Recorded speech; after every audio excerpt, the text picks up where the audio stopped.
नमस्कार, मैं हूं अदिति रावत और आप देख रहे हैं पीपल्स अपडेट। शुरुआत करते हैं देश और दुनिया की बड़ी खबरों के साथ, लेकिन उसके पहले नजर डालते हैं आज की हेडलाइंस पर। अमेरिका ईरान में समझौता डन, एमओयू पर दोनों देशों ने किया साइन। ट्रंप चिल्लाकर बोले इट्स साइन।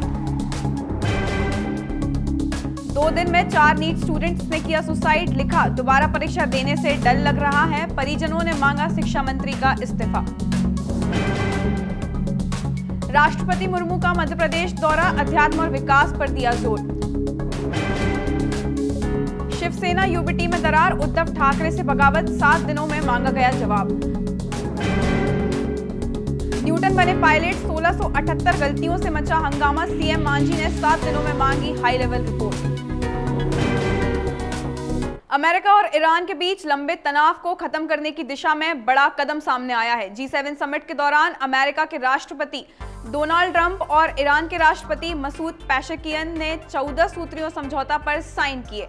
इस डील में हॉर्मुज़ स्ट्रेट को फिर से खोलने, दुश्मनी खत्म करना और परमाणु कार्यक्रम पर बातचीत शुरू करना और प्रतिबंधों में ढील शामिल है। दस्तावेज का नाम इस्लामाबाद मेमोरेंडम बताया गया है, जिसमें पाकिस्तान का भी जिक्र आया है। दोनों देश अगले 60 दिन में अंतिम समझौते की दिशा में आगे बढ़ेंगे। नीट परीक्षा को लेकर देश भर में तनाव और चिंता बढ़ती जा रही है। पिछले 2 दिनों में 4 छात्रों की आत्महत्या के मामले सामने आए हैं। तमिलनाडु की छात्रा ने दोबारा परीक्षा के डर और परिवार की उम्मीदों का जिक्र करते हुए जान दे दी है। वहीं गुजरात में भी एक छात्र ने 6ठी मंजिल से छलांग लगाई। परीक्षा रद्द होने और री एग्जाम की घोषणा के बाद छात्रों पर मानसिक दबाव पड़ा है। परिजनों ने सरकार से परीक्षा व्यवस्था पर सवाल उठाते हुए शिक्षा मंत्री के इस्तीफे की मांग की है। राष्ट्रपति द्रौपदी मुर्मू मध्य प्रदेश के 5 दिवसीय दौरे पर हैं। इंदौर पहुंचने पर राज्यपाल और मुख्यमंत्री ने उनका स्वागत किया। राष्ट्रपति ने ओमकारेश्वर में दर्शन किए और बैतूल में जनजातीय सम्मेलन को संबोधित किया।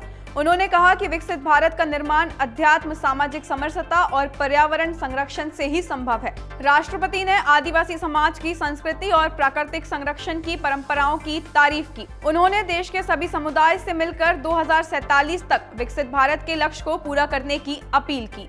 शिवसेना यूबीटी में अंदरूनी विवाद एक बार फिर सामने आया है। संसद भवन में हुई संसदीय दल बैठक में केवल 3 सांसद शामिल हुए, जबकि 6 सांसद अनुपस्थित रहे। बताया जा रहा है कि इन सांसदों ने अलग गुट बनाने की प्रक्रिया शुरू कर दी है। पार्टी ने व्हीप जारी किया था, लेकिन अनुपस्थित रहने पर कार्रवाई की बात कही जा रही है। संजय राउत ने इसे अनुशासनहीनता बताया है। राजनीतिक जानकारों का कहना है कि यह मामला आगे चलकर बड़ा राजनीतिक विवाद बन सकता है। ओडिशा की नई पाठ्य पुस्तकों में 1678 गलतियां मिलने के बाद राज्य सरकार एक्शन में आ गई है। मुख्यमंत्री मोहन चरण मांझी ने इस मामले की उच्च स्तरीय जांच के आदेश दिए हैं और 7 दिनों में रिपोर्ट मांगी है। कक्षा 1 से 8 तक की किताबों में मिली इन गलतियों ने शिक्षा व्यवस्था पर सवाल खड़े कर दिए हैं। सरकार ने दोषियों पर सख्त कार्रवाई की चेतावनी दी है। साथ ही भविष्य में ऐसी गलती ना हो, इसके लिए गुणवत्ता जांच प्रणाली लागू करने के निर्देश भी दिए हैं। फिलहाल इस बुलेटिन में इतना ही। मुझे दीजिए इजाजत। देश और दुनिया की हर बड़ी खबरों के लिए देखते रहिए पीपल्स अपडेट।